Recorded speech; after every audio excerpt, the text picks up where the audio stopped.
Ophtalmo vous est présenté par les docteurs Maxime Delbar et Camille Rambeau. Vous y trouverez des interviews d'experts reconnus sur des questions variées pour tous ceux qui souhaitent en savoir plus sur la spécialité ophtalmologique. En 2018, le professeur Gérard Mourou de l'École Polytechnique et Donna Strickland de l'Université d'Auckland ont reçu le prix Nobel de physique pour la technique d'amplification par dérive de fréquence qui a permis le développement des lasers de haute puissance comme le laser femtoseconde utilisé en ophtalmologie. Le professeur Mourou a présenté lors de la remise de son prix Nobel d'autres applications qu'il compte faire émerger, comme la transmutation des déchets nucléaires qui permet de transformer les déchets radioactifs en éléments dont le temps de vie sera de quelques dizaines d'années. Une autre application envisagée est la production de thorium, élément 300 fois plus efficace que l'uranium pour l'énergie nucléaire, et qui, contrairement à l'uranium, ne permettra pas la production du plutonium nécessaire pour les bombes atomiques. Enfin, de nombreuses autres applications pourraient émerger comme le traitement du cancer.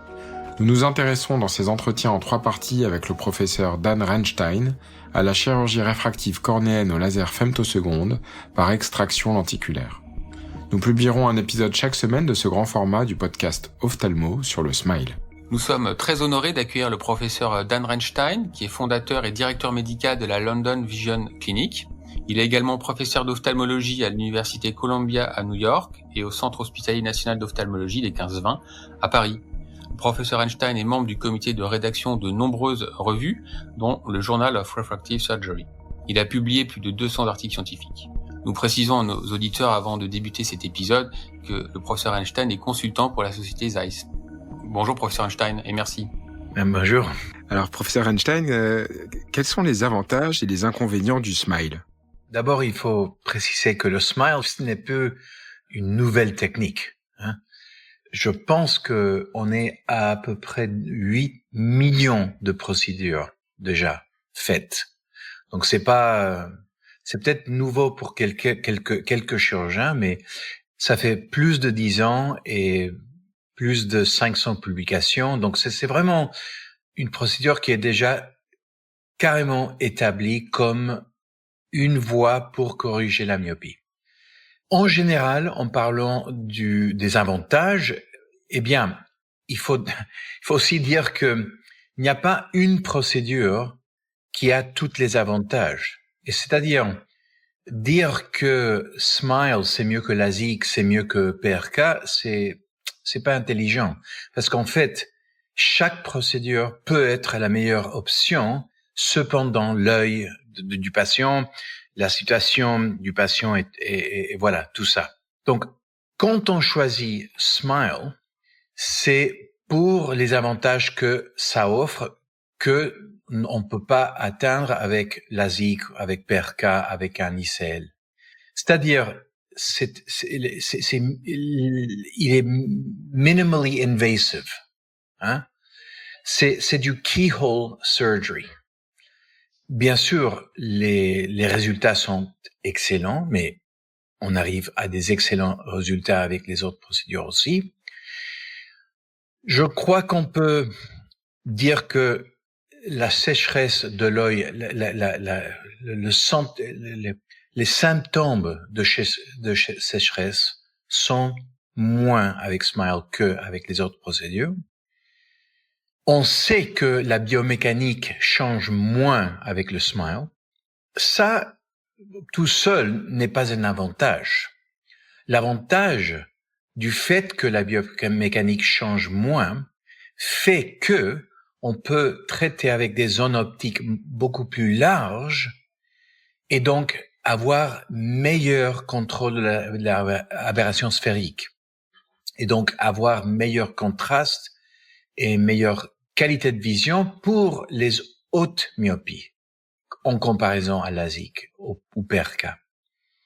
Avec la version, disons, 2.0 de Smile, le Visumax 800, vraiment, on a une procédure maintenant qui est incroyablement sophistiquée, bien aussi du point de vue du chirurgien, mais aussi du point de vue du patient, qui ne bouge pas, ne voit rien, et c'est fini dans 6-7 minutes, les 2 yeux. Donc c'est vraiment, c'est du Star Trek, de la médecine Star Trek. Welcome to the Star Trek Enterprise. Quelles sont les indications et peut-être les contre-indications du smile, selon vous? Bon, en fait, d'abord, il faut dire que les indications du smile sont pareilles que les indications de toute chirurgie de la cornée de façon réfractive. C'est-à-dire, il faut pas que on trouve du kératocone. Il faut pas que il y a des pathologies cornéennes. La santé du patient, c'est-à-dire la situation inflammatoire, auto-immune, toutes les contre-indications qu'on a avec Smile, c'est pareil pour les autres procédures cornéennes. Pour Smile, les avantages du point de vue indication, c'est que on peut faire un Smile et le patient le lendemain peut faire une compétition de taekwondo. Parce qu'il y a pas de partie qui bouge. Il n'y a pas de flap. Donc, on a tous les avantages de PRK vis-à-vis manque de flap, mais sont les désavantages des PRK qui sont entre douleur, contrôle de la douleur et éventuellement peut-être, comment est-ce qu'on dit, recurrent erosion syndrome. Kératologie récidivante, oui. Et au-delà de ça, late haze, le haze qui peut apparaître 10 ans après, pendant une vacance aux Bahamas, parce que la susceptibilité à UV, elle est permanente après PRK. Donc, on atteint tous les avantages de PRK sans les désavantages. Pour l'instant, on ne corrige pas l'hypermétropie. On pourrait parler de ça après. Et c'est un traitement qui n'est pas individualisé du point de vue topographie. Donc, il y a des cas où on préfère traiter avec LASIK ou PRK parce que on peut faire un traitement topographique. J'aimerais bien ajouter que chaque compagnie, le problème, moi je suis lié avec Zeiss depuis 23 ans. Chaque compagnie prétend que leur procédure est la meilleure procédure pour chaque œil. Et on a une compagnie qui dit que tout le monde doit avoir du topo-guided truc. Une autre qui dit que tout le monde doit avoir trans-PRK. Zeiss, auparavant, ils ont dit que tout le monde doit avoir du Smile, il y aura plus de eczéma. Star, ils sont en train de dire que la myopie jusqu'à -1, il faut traiter avec un ICL. Bon. La vérité, c'est que quand on fait l'ensemble, par exemple, nous, on analyse le pourcentage de procédures qu'on fait dans chaque domaine, et nous, on choisit, basé sur la science et sur l'évidence, de la procédure qui serait mieux pour chaque patient. Et le patient chez nous paye également pareil, PRK, Smile, LASIK, Topo, n'importe quoi. C'est toujours la même tarif pour le patient. Pourquoi? Parce que comme ça, on enlève une décision financière où on sépare la décision financière à la décision qualité de vision. C'est-à-dire, si on n'a pas l'argent pour se traiter avec la meilleure technique pour ses yeux, il faut attendre, faire un été moins sans les vacances au club méditerranéen, et là on revient la prochaine année et on fait la procédure qu'il faut faire. La philosophie que j'ai commencé à London Vision Clinic il y a 24 ans, c'est que le patient ne choisit pas sa procédure. Sauf s'ils sont chirurgiens réfractifs, donc on peut avoir une discussion. Mais l'opinion du chirurgien doit être la meilleure. Disons, ça serait effrayant si le patient doit choisir quelle procédure, comme s'ils étaient tous égaux. Ok, donc voilà. Indication pour Smile, c'est évident, mais il faut pas baisser l'opinion des autres procédures en même temps. Merci beaucoup, professeur. Et alors, dans quel cas vous allez préférer réaliser un LASIK plutôt qu'un Smile? Oui, donc, par exemple, traitement hypermétropique, traitement presbytie, Presbeyond. même myopie et hypermétropie. Parce qu'on peut pas faire presbyond avec Smile. On peut faire monovision avec Smile, mais c'est pas la même chose du tout. Bien sûr, un patient qui a un métier violent, avec une possibilité de violence, policier, joueur de football, quelqu'un qui doit tout de suite résumer des activités qui peuvent être susceptibles à trauma oculaire, bien sûr, Smile c'est mieux. Donc on ferait pas LASIK. Mais de l'autre côté, on choisirait Smile, LASIK, au lieu de Smile, si le patient doit avoir une qualité de vision, la meilleure qualité de vision pour retourner au travail le plus vite. Par exemple, les pilotes d'avion. Je sais pas si vous avez vu, on a publié une étude, je crois que c'est l'année dernière, presbyond dans des pilotes commerciaux. On sait que la récupération visuelle avec LASIK, il est presque instantané. Déjà, on se lève de la table, il voit 20-30. Le lendemain, ils sont 15 dixièmes, 20 dixièmes. Tout de suite. Smile, c'est un petit peu plus lent. Donc, les halos, tout ça, ça peut être bien plus vite lâché avec LASIK. Donc, c'est une situation où on choisirait ça. Dentiste, chirurgien ophtalmologiste, il faut avoir une récupération plus vite. Et bien sûr, s'il faut customiser le traitement, s'il faut individualiser le traitement, on choisit LASIK. Alors, vous avez déjà un petit peu répondu à ma prochaine question, mais quel est le temps de récupération après un Smile? Est-ce que c'est dû, si le temps est un petit peu plus long, au stretching du stroma lors de la dissection du lenticule? Et enfin, le patient, quand est-ce qu'il peut reprendre le travail? Est-ce qu'il peut reprendre le travail le lendemain ou est-ce qu'il faut attendre un peu? Si je vous donnais la réponse il y a 10 ans, ça serait différent qu'aujourd'hui. Donc le Smile, quand il est sorti, il était un peu difficile. Des fois, la récupération prenait un mois. Ce qu'on a appris, et ce qu'on a mis dans notre texte de Smile, livre de texte, donc on a beaucoup appris sur, vous mentionnez la force de dissection qu'on doit utiliser, mais ça c'est lié à l'énergie, la séparation des spots. Et donc, il y a une matrix,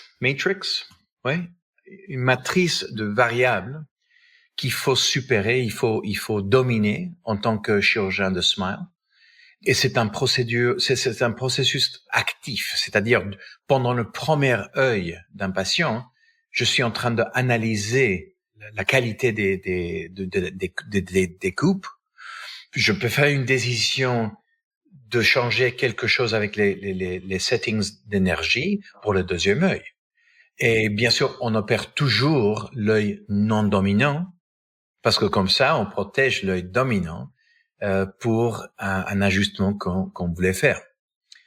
Les études sur la récupération de vision avec Smile montrent que en ce moment, on fait plus des excuses aux patients. C'est-à-dire, il y a 10 ans, on dit, les patients disent, oui, je préfère le keyhole parce que ça c'est mieux. Ok, mais vous vous rendez compte que le lendemain, vous allez être à côté d'un patient qui a eu LASIK, ils vont voir beaucoup mieux que vous. On disait ça il y a 10 ans. Maintenant, on ne le dit plus parce que maintenant, disons, la différence elle est entre 80% des patients qui ont presque 10 dixièmes, au lieu de que ça soit 95 avec LASIK. Donc, c'est une différence, mais c'est pas une grande différence. Et en plus, presque tous les patients ont 5 dixièmes.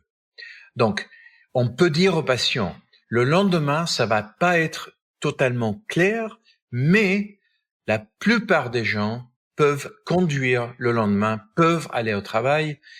Bon, c'est pas clair, faut se battre un peu, mais on y arrive. Donc, personne ne prend pas du temps de congé pour avoir Smile ou LASIK. PRK, c'est une autre chose. Est-ce que c'est lié à l'amélioration du laser ou est-ce que c'est aussi lié à l'expérience chirurgicale Et donc ma question, c'est combien de temps il va falloir un chirurgien qui n'a jamais fait de smile et qui commence pour avoir des résultats satisfaisants dès le lendemain? Toute ma carrière, j'ai toujours dit la même chose. Un débutant peut commencer avec les mêmes résultats d'un expert le premier jour si le débutant suit la procédure standard. C'est-à-dire, moi j'entraîne des fellows ici dans ma clinique. Ils n'ont pas le droit de modifier rien, même pas ce qu'on dit aux patients pendant la procédure. Le script qu'on utilise avec les patients, il est protocolisé. Parce qu'il est pas, c'est pas un hasard les paroles qu'on utilise dans le script. Tout est dessiné parfaitement pour éviter les complications, pour donner aux patients une bonne expérience avec moins d'anxiété, tout ça. Donc, en fait, je dirais que un débutant peut avoir des excellents résultats tout de suite si, par exemple, ils étudient Surgeon's Guide to Smile et ils suivent les pas exactement. Nous, on divise l'extraction, par exemple, l'extraction du lenticule. Ça nous prend entre 20 et 25 secondes, en général. Pour faire ça, ces 20 secondes, on les divise en 20 pas individuels. Et chaque pas, quand on enseigne ça, on a un cours qu'on fait tous les années, ici à Londres. Dans le cours, on décrit exactement la façon standard de enlever une lenticule. On passe 5 ou 6 minutes par chaque un des 20 pas. Donc ça prend presque 2 heures pour expliquer comment faire 20 secondes. Mais quand on rentre à ce niveau de détail, le débutant, il a des très bons résultats tout de suite. Parce qu'il n'est pas en train de réapprendre, de réinventer tout. Nous, on a fait ça déjà et on a souffert. Mais les patients ont souffert. Disons, dans les études qui montrent la récupération vis-à-vis l'intensité lumineuse rétrodiffusée, c'est-à-dire backscatter, on dit, oui, on trouve que cette intensité lumineuse rétrodiffusée est plus élevée pendant les premiers 3 mois avec Smile qu'avec LASIK. Et bon, raison, la matrice extracellulaire, kératocite activé, bon, tout ça fait que Smile, c'est un peu plus lent. Et donc, un métier où il faut du contraste parfait, il faut penser, surtout aller à un chirurgien de Smile qui fait ça tout le temps et qui a son laser affiné parfaitement et que il sait ou elle sait changer les settings à la minute, et comment et pourquoi. Et là, bien, j'ai opéré des pilotes. Par exemple, un pilote qui dit, j'ai pris 3 semaines ou j'ai pris 2 semaines de vacances. OK, on peut faire Smile. Mais on est mercredi et il a son vol à Peking lundi. Non, c'est LASIK. D'ailleurs, c'est pas vrai parce que c'est un mauvais exemple. Un chirurgien qui veut opérer le lendemain ou le jour après, oui, LASIK. Mais un pilote, il faut qu'il attend 4 à 6 semaines de toute façon parce que c'est les régulations. Dans votre pratique à Londres, en chirurgie réfractive cornéenne, quelle est la proportion des différentes techniques PKR, trans-PKR, LASIK et Smile? OK, donc sans expliquer les numéros, on pratique avec beaucoup de détails, mais on a un volume assez important parce qu'on fait que ça. Ici, en Smile, on fait à peu près 60% des cas sont Smile, à peu près juste au-dessous de 40% sont LASIK. Bien sûr, tous les Presbyons sont LASIK. PKR, moins d'1%. Et je crois que la chiffre exacte, c'est 0,3%. On fait presque pas de la PKR. Vous pouvez me demander pourquoi. Pourquoi? Parce que c'est de la merde pour le patient. Okay. C'est la procédure qui est bonne, c'est une bonne procédure pour un chirurgien réfractif qui ne sait pas bien faire de LASIK. C'est mieux, en fait. Parce que les résultats sont excellents. Bon, ça prend du temps pour avoir la qualité de vision. Ça prend du temps pour ne pas devoir prendre des médicaments pour la douleur. Et ça prend du temps pour moduler le haze avec des stéroïdes. Vous vous souvenez que 25% des myopes sont répondeurs avec la tension oculaire. Donc, c'est tout un truc, hein, la PRK. En plus, j'ai mentionné avant que, de façon permanente, on est susceptible à la lumière UV pour développer haze, même 10, 20 ans après. Voilà, c'est une procédure qui n'est pas un avantage pour le patient du tout. Mais on l'utilise et on ne dit pas que c'est mauvais si c'est la meilleure procédure. Et pourquoi c'est la meilleure procédure? Si un patient, vous avez dit recurrent erosion syndrome. Kératalgie récidivante, oui. Donc ça, avec Cogan's basement membrane dystrophy disease, si le patient a un épithélium irrégulier et que l'astigmatisme varie d'un mois à l'autre, que le patient se réveille tous les matins avec douleur, c'est évident que le traitement, c'est PRK pour traiter la réfraction et le ABMD Cogan's en même temps. Par exemple, une cicatrice après l'infection adquérie avec les lentilles de contact. Bien sûr, si l'infection a laissé une cicatrice centrale et la vision a baissé, c'est parfait. Le -5 se corrige en même temps qu'on enlève la cicatrice. Mais à part les situations où vraiment il y a des raisons, non. Souvent on dit la cornée, elle est trop fine pour faire du LASIK. Oui, c'est ce que j'allais vous demander. Oui. On peut pas dire ça maintenant. Ça n'arrive plus. Parce que avec un VisuMax, on peut couper un flap de 80 microns. OK? 80 microns, c'est 30 microns de stroma et 50 de épithélium. Bon, il faut savoir la reposer sans des microplis, mais ça, c'est l'expert qui fait ça. Et on a publié, d'ailleurs, l'année dernière, 14 000 œils avec la technique standardisée pour montrer qu'on peut avoir 0 microplie en 14 000 œils consécutifs. Mais il faut suivre la technique standard, pas réinventer tout. Donc, si on fait un volet avec 30 microns de stroma et que on veut laisser 300 microns de stroma, c'est-à-dire une cornée de 350, ok? Parce que l'épithélium il est 50. Le flap de 80 vous laisse à 270 de résiduel et chez nous depuis 20 ans c'est 250, pas 300. PRK c'est 300 parce qu'il n'y a pas de volet, mais LASIK c'est 250 et SMILE c'est 250. Donc, on n'arrive jamais à ne pas pouvoir traiter par le fait qu'il n'y a pas assez de cornée, parce que les volets sont super fins maintenant. Donc, on n'arrive plus à cette situation. Et l'idée qui a été publiée par un de mes collègues professeurs en Allemagne, dans un éditorial sans rien d'évidence, il a publié qu'il ne faut pas faire LASIK au-dessous de 500 microns de cornée. C'est complètement sans évidence. Rien à voir avec la science. C'est-à-dire, il y a 30 ans, on diagnostiquait le kératocone par une pachymétrie. Il y a 30 ans. Ou la pachymétrie, elle est fine. Ou peut-être c'est un kératocone. Maintenant, on diagnostique le kératocone par une cartographie épithéliale. Même pas tomographie.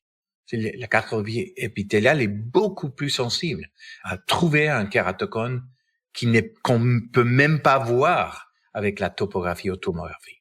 Donc, on est dépassé des gros paramètres imprécis comme pachymétrie pour diagnostiquer kératocone. Donc, si un patient n'a pas kératocone et on peut enlever le -2 sous un volet de 90 microns, on le fait. On fait pas per cas. Pourquoi? Et est-ce que vous avez une limite de pachymétrie minimale quand même pour traiter? Non. C'est que le résiduel, le stroma résiduel qui compte. Bon, écoute, la pachymétrie peut être liée à une maladie cornéenne. Donc, exclu kératocone, exclu megalocornea, exclu hyperextensibility, Ehlers-Danlos 3, 4, les conditions qui peuvent affecter l'élasticité de la cornée, qui peuvent créer des cornées qui sont souples.